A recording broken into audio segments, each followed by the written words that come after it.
Viewers, একটু আগে যে ভিডিওটা আপনারা দেখেছেন, আমি জানি না সাউন্ডটা ক্লিয়ার ছিল কিনা। আমি বলতে চেয়েছিলাম আমি এখন হচ্ছে পদ্মা নদীর একদম মাঝখানে, আপনারা একটু দেখলে দেখতে পাবেন।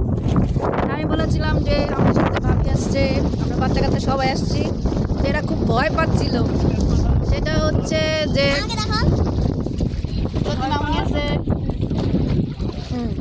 চলে আসো এখানে। আমাদের এই ভিডিওটা হচ্ছে একটু ভয় আছে, তাদের জন্য বলেছিলাম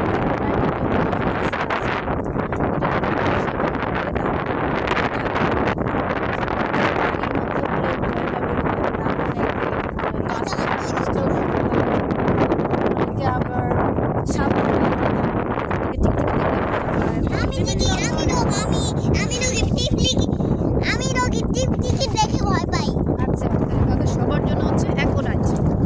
চলুন এরপরের ভিডিও অংশটা সাউন্ডলেস করে আমরা দেখি এখানে আর কি নিয়ে দেখা যায়। এটা হচ্ছে পদ্মা নদী, আমাদের গ্রাম মানিকগঞ্জ। এখন হচ্ছে সারা বাংলাদেশে এই টাইমটা আর কি কারফিউ ছিল 3টা থেকে 5টা পর্যন্ত শিথিল। ওই টাইমটা আমরা বের হয়েছি। বেসিক্যালি হচ্ছে কারফিউ, সারা বাংলাদেশ উত্তাল অবস্থা। আমরা একটা উত্তাল অবস্থার মধ্যেই যাচ্ছি। তো এবার ঈদ এবং ঈদের পরবর্তী দুটো ঈদই আমার ঢাকায় কেটেছে এবং বিভিন্ন পারপসে আইএলস এবং পিটিএ লটস অফ অ্যাক্টিভিটিস নিয়ে। তো এর জন্য আর বের হওয়া হয় নাই। তো এই টাইমটা আর কি আমরা কাজে লাগাচ্ছি। এই টাইমে আমরা মানিকগঞ্জ এসেছি। গ্রামের পরিবেশ, নদীর পরিবেশ, সব কিছুর মধ্যে দিয়ে একটা সুন্দর সময় কাটাচ্ছি। দেখাও যে আমাদের জুয়েলার্স ইব্রাহিম সামনে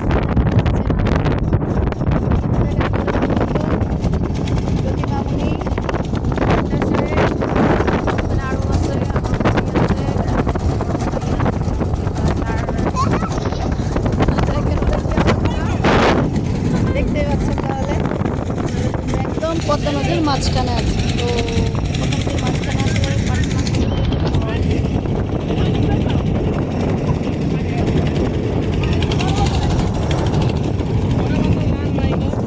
একটা টাইটানিকের মতো সামনে বসছে।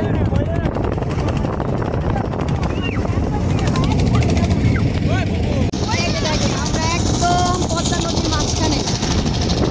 তো এখন হচ্ছে সারা বাংলাদেশে একটা উত্তাল অবস্থা, কারফিউ জারি করা হয়েছে। সো বুঝতে পারছেন এখন আমরা একটা কী সিচুয়েশনের মধ্যে যাচ্ছি, এখন আইটের সিচুয়েশনের মধ্যে যাচ্ছি। তো যারা এই কারফিউতে ভয় পাচ্ছেন তারাও কিন্তু এখন একটা যেতে পারেন, তাই না মামনি?